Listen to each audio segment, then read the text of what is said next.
কি বন্ধুরা, সবাই ভালো আছেন তো? তো বন্ধুরা, আজকে যে রেসিপিটা আমি আপনাদের সাথে শেয়ার করব সেটা একটা রিকোয়েস্টেড রেসিপি। মানে আমাদের চ্যানেলের একজন সাবস্ক্রাইবার মিস্টার অয়ন সাহা, তিনি কোনো একটা ভিডিওতে কমেন্ট করে জানিয়েছিলেন যে লাউ দিয়ে মাথা রান্না আমার খেতে খুব ভালো লাগে, তোমরা একবার ট্রাই করে দেখো। কিন্তু অয়নবাবু এটা বলেননি যে কার মাথা। তো এখানে একটা কনফিউশন ছিল। তো যাই হোক বন্ধুরা, আমরা সেই কনফিউশনকে কাটিয়ে উঠে আমরা অবশেষে রুই মাছের মাথা দিয়ে বানিয়েছি লাউ। মানে এই লাউটাই আমরা বানিয়েছি রুই মাছের মাথা দিয়ে, আর যেটা খেতে জাস্ট অসাধারণ হয়েছিল। সেহেতু অয়নবাবুকে অসংখ্য ধন্যবাদ। আর এইটা আমরা কিভাবে বানিয়েছিলাম, তো চলুন রেসিপিটা শেয়ার করি।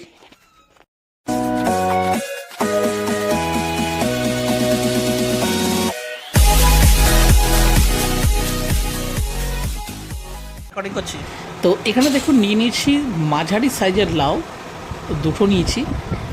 আর এটাকে প্রথমে খোসা ছাড়িয়ে এটাকে ছোট ছোট টুকরো করে কেটে নিতে হবে। তো দেখুন এখানে নিয়ে নিয়েছি কুচনো লাউ, ডুমো করে কেটে রাখা আলু, ডুমো করে কেটে নেওয়া পেঁয়াজ, আর এখানে দেখুন মাছের মাথাটা আমরা ভেজে রেখে নিয়েছি।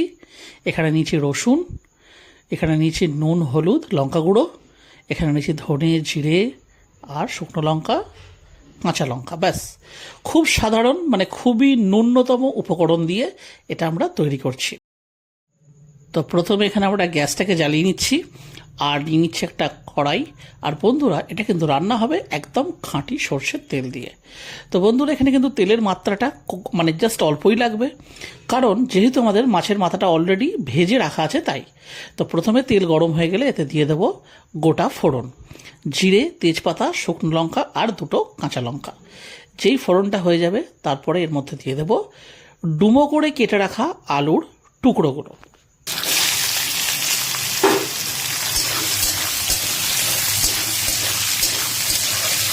তো বন্ধুরা, এদিকে তো আলুটা ভাজা চলছে, আর এদিকে দেখুন রসুনের যে রসুনটা রয়েছে সেটাকে আমরা শিলে না পিষে এটাকে আমরা জাস্ট থেঁতো করে নিচ্ছি। এতে করে কিন্তু স্বাদটা, মানে রসুনের যে একটা ফ্লেভার, সেটা খুব ভালো কিন্তু ইনহ্যান্স হবে। তো এইভাবে এখানে আমরা রেডি করে নিচ্ছি। আর এখানে দেখুন আলুটা কিছুটা ভাজা হয়ে গেলেই দিয়ে দেবো কেটে রাখা পেঁয়াজ, দিয়ে আলু পেঁয়াজ দিয়ে ভালো করে এটাকে আমাদেরকে ভেজে নিতে হবে।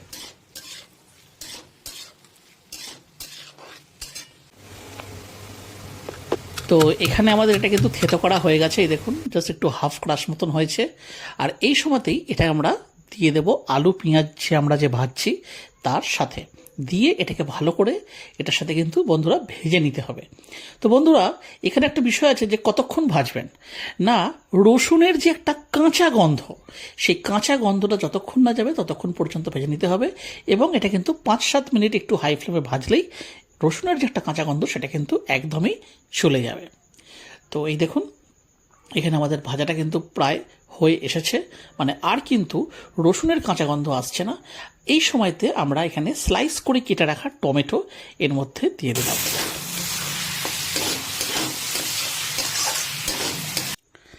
তো বন্ধুরা, এখানে কিন্তু টমেটোকে যদি কুচিয়ে দেওয়া হতো তাহলেও কিন্তু কোনো অসুবিধা হতো না, বাট আমরা স্লাইস করেই দিয়েছি।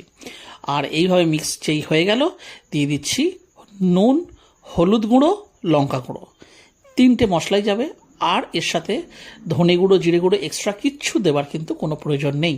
শুধুমাত্র এই 3টে বেসিক মশলা দিয়ে এটাকে এবারে ভালো করে কিন্তু এখন অবধি জাস্ট ভাজতে হবে।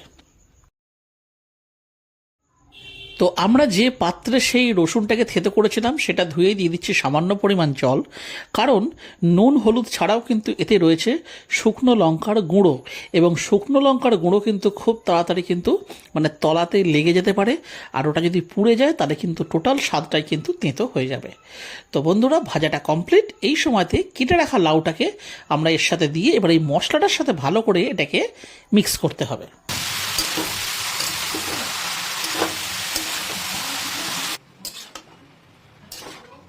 তো এখানে দেখুন যে লাউটা আমরা এর মধ্যে দিলাম, এবারে ওই মশলাটার সাথে দেখুন ভালো করে কিন্তু মিক্স আপ হয়ে গেছে। এবার দিয়ে দেবো মাছের মাথা, এই যে ভেজে রাখা মাছের মাথা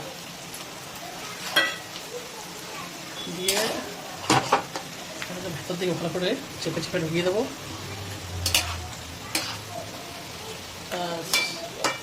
লাউ দিয়ে ভালো করে ঢাকা হয়ে গেল।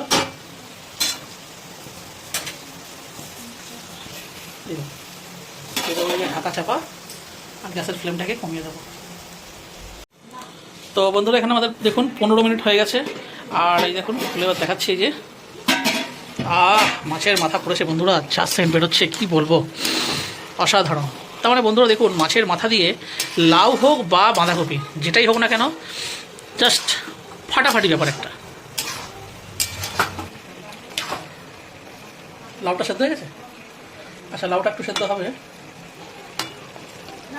আর এখানে বন্ধুরা দেখুন মাছের মাথাটাকে খুন্তি দিয়ে একটুখানি ভেঙে ছড়ে দিচ্ছি, এই যে টুকরো করে দিচ্ছি, এতে করে কী হবে, খেতেও সুবিধা হবে, প্লাস এই লাউটার সাথে ভালো করে মিশে গিয়ে স্বাদটাও আরেকটু অনবদ্য হয়ে যাবে।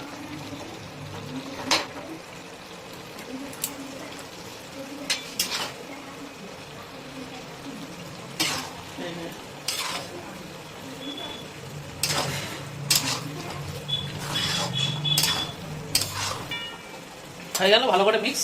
দেখুন গ্যাসের ফ্লেমটা কিন্তু স্লোতেই আছে, দিয়ে দিচ্ছি ঢাকা চাপা, এইভাবে থাকবে আরও 10 থেকে 15 মিনিট, তারপরেই রান্নাটা কিন্তু কমপ্লিট হয়ে যাবে। তো এখানে দেখুন আমাদের কিন্তু আরও 10 মিনিট হয়ে গেছে। বন্ধুরা যতবার এরকম ঢাকনা সরাচ্ছি ততবারই কিন্তু মানে কি বলবো, মানে দারুণ একটা সেন্ট বেরোচ্ছে। তো আর এখানে দেখুন একটুখানি জল জল ভাব রয়েছে, লাউ কিন্তু একদম সেদ্ধ হয়ে গেছে, আর এটা বেশিক্ষণ হবে না। এই যে জলটা এর থেকে বেরিয়েছিল, রিলিজ হয়েছিল, সেটাকেই দেখুন এই দেখুন দেখাচ্ছে, দেখুন লাউটা কিন্তু সেদ্ধ হয়ে গেছে। সুতরাং এবারে এই যে একটা জল জলে যে ভাবটা রয়েছে, এই দেখুন গ্যাসের ফ্লেমটাই করে দিচ্ছি হাই, যাতে জলটা তাড়াতাড়ি কি মানে শুকিয়ে যায়। তো বন্ধুরা এখানে আরও 5 মিনিট পর দেখাচ্ছি, দেখুন রান্নাটা কিন্তু প্রায় হয়ে এসেছে। আর নামাবার আগে এই যে সামান্য পরিমাণে একটুখানি চিনি ওপর থেকে ছড়িয়ে এটাকে ভালো করে দিচ্ছি মিক্স। তো বন্ধুরা এই চিনিটা কিন্তু একদমই অপশনাল, কিন্তু বন্ধুরা অপশনাল হলেও মানে ব্যক্তিগতভাবে আমি আপনাদের কাছে অনুরোধ করব, যখন এটা আপনারা বাড়িতে বানাবেন একটুখানি দিয়ে দেবেন, টেস্টটা খুব ভালো হবে। আর বন্ধুরা এই যে 1 চামচ আটা আমি উপর থেকে ছড়িয়ে দিলাম, এটা না একটু কম্পালসারি। কেন বলছি না, দেখে মনে হচ্ছে যে এটা একদম শুকনো, কিন্তু যেই এটা আপনারা কোনো পাত্রে মানে ঢেলে রাখবেন, দেখবেন একটু পরে কিন্তু জল রিলিজ হতে শুরু হবে। আর সেই জন্যেই কিন্তু শুধু আটাটা কিন্তু দেওয়া, তাহলে কিন্তু এটা হবে না।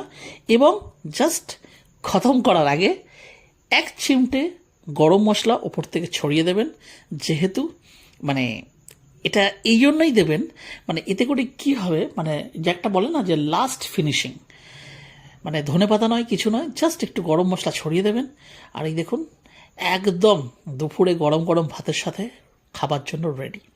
তো বন্ধুরা তাহলে আজকের ভিডিওটা তাহলে আমি এখানে শেষ করছি। যদি আজকের আমাদের এই রেসিপিটা আপনাদের ভালো লেগে থাকে তাহলে অবশ্যই ভিডিওটিকে একটি লাইক দেবেন।